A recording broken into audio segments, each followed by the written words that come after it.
अस्सलाम वालेकुम students, I am your biology teacher from Janagar secondary school. Students, आज जो हमारा चैप्टर नंबर 1 का ह्यूमन डाइजेस्टिव सिस्टम में जो टॉपिक है वो है एब्जॉर्प्शन ऑफ फूड यानी कि स्मॉल इंटेस्टाइन। बेटा स्मॉल इंटेस्टाइन जो है,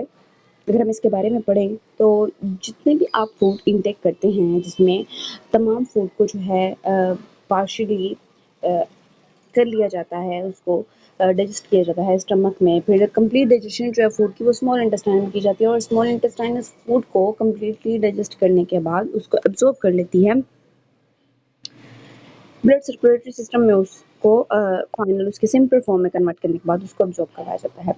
लाइक प्रोटीन्स को अमीनो एसिड में कन्वर्ट किया जाता है, ब्रेक डाउन की जाती है, कार्ब्स की जो है सिंपल शुगर में उनको ब्रेक किया जाता है, फैट्स को फैटी एसिड एंड कोलेस्ट्रॉल में ब्रेक किया जाता है, वगैरह वगैरह। और इन तमाम को एलिमेंट्री कैनाल में ब्रेक करने के बाद इनको वहाँ से सर्कुलेटरी सिस्टम मीन्स के ब्लड वेसल्स और हार्ट की सपोर्ट कर दिया जाता है कि वो इनको ट्रांसपोर्ट करें, और ये काम करवाता है स्मॉल इंटेस्टाइन। इनर वॉल जो होती है स्मॉल इंटेस्टाइन की वो हाईली फोल्डेड होती हैं, बहुत ज़्यादा फोल्ड्स होती हैं उनमें,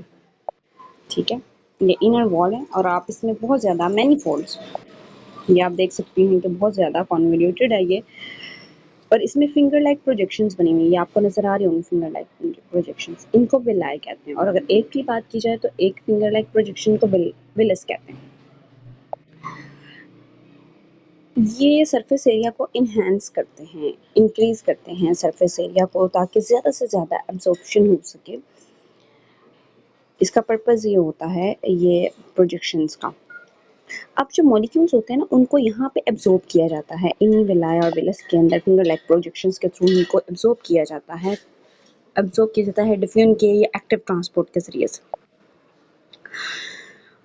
और फिर इसको ब्लड स्ट्रीम के हवाले जो है वो कर दिया जाता है ब्लड कैपिलरीज के थ्रू। और इन ब्लड कैपिलरीज का इन विलाय और विलस के अंदर जो होते हैं ब्लड कैपिलरीज होती हैं। अगर हम ये देखें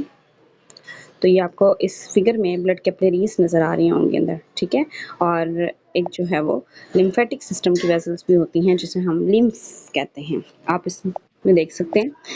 ये एक ब्लड वेसल है और उसमें आपको जो न्यूट्रिएंट्स उसने कैरी किए हुए हैं ब्लड सेल्स के साथ साथ वो आपको ट्रांसपोर्ट होते दिखा रहे हैं। और ये एक लिम्फ वेसल है, ठीक है, जो कि कैरी करते हैं ये भी तमाम फैट को जो ब्लड स्ट्रीम के अंदर जाता है। आगे बेटा हम पढ़ लेते हैं, आगे हम देखते हैं ये कि फैट्स और फैटी एसिड और ग्लिसरॉल ये स्मॉल इंटेस्टाइन से इन्होंने एब्जॉर्ब होना है। स्मॉल इंटेस्टाइन से इन्होंने कहाँ जाना है, लिम्फेटिक सिस्टम की जो वेसल है लैक्टियल, उसके पास, लैक्टियल से फिर मेन लिम्फ वेसल के पास आना है और वहाँ से आगे ब्लड वेसल्स होती हैं और वो ब्लड वेसल्स कहाँ लेकर जाती हैं फैट्स को, फिर हार्ट के पास। तो लिहाजा आपने याद रखना है कि लिम्फेटिक सिस्टम की जो लैक्टेल है वो कैरी करती है फैट्स की जो सिंपलर सब्सटेंसेस होते हैं ग्लिसरॉल और फैटी एसिड्स को, और प्रोटीन और कार्ब्स यानी अमीनो एसिड्स और शुगर्स कार्बोहाइड्रेट वगैरह जो हैं ये कैपिलरीज में एब्जॉर्ब होते हैं और वहाँ से कैपिलरीज से कहाँ जाते हैं, हेपेटिक पोर्टल वेन, ठीक है। वो वेन जो हार्ट लीवर की तरफ जा रही होती है ना उसे बोलते हैं हेपेटिक पोर्टल वेन, जो लीवर के पास जा रही होती है। और वहाँ से ये जो प्रोटीन्स के अमीनो एसिड्स और शुगर हैं ये लिवर में जाते हैं और लिवर से फिर आगे हेपेटिक वेन लिवर से निकलती है और वो हार्ट तक जाती है और वहाँ से तमाम ये जितने भी सब्सटेंसेस हैं अमीनो एसिड्स और शुगर जो हैं ये पूरी बॉडी में डिलीवर हो जाते हैं।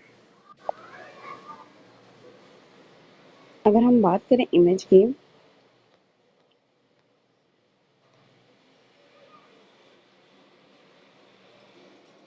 ये भी आपको दिखाया गया होगा, ये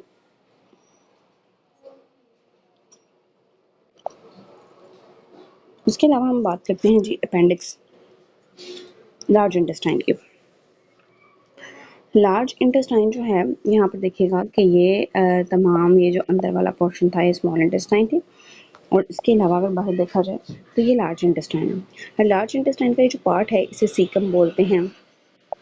ये जो पार्ट है ये सीकम है, ये कोलोन है ब्लू वाला, और ये लास्ट वाला रेक्टम। सीकम क्या ब्लाइंड एंड जो देखिए वहाँ पे एक पाउच लाइक सब्सटेंस है, इसका नाम है अपेंडिक्स, ठीक है। अपेंडिक्स में अ, अगर तो कोई भी इन्फेक्शन हो जाए, सीकम के ऊपर है ना अपेंडिक्स, उसमें कोई इन्फेक्शन हो जाए तो स्वेयर पेन, बहुत शदीद पेन होती है, और अगर उसको टाइमली रिमूव ना किया जाए, अपेंडिक्स को रिमूव कर दिया जाता है, अगर रिमूव ना किया जाए तो ये बर्स्ट हो जाती है, ये फूल कर अंदर बर्स्ट हो सकती है, फट सकती है, और फटने से पूरी बॉडी में जहर फैल सकता है और पर्सन की डेथ भी हो सकती है। तो बेटा ये इसका था, और लार्ज इंटेस्टाइन का भी उन्होंने यही 3 बताए हैं आपको।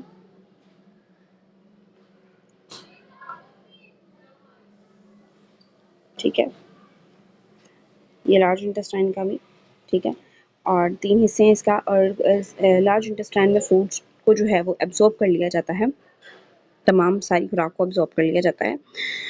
और बाकी जो अनडाइजेस्टेड सॉरी वाटर को एब्ज़ॉर्ब कर लिया जाता है, और बाकी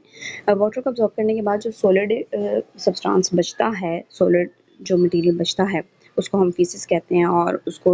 एनस से यानी कि रेक्टम तक आता है वो, और उसको डाइजेशन के प्रोसेस के ज़रिए से एक्सपेल्ड आउट कर दिया जाता है बॉडी से थ्रू एनस, ठीक है। बेटा आपने ये सारे याद कर लेना है इसको, और जो भी कन्फ्यूजन हो आपने पूछ लेनी है।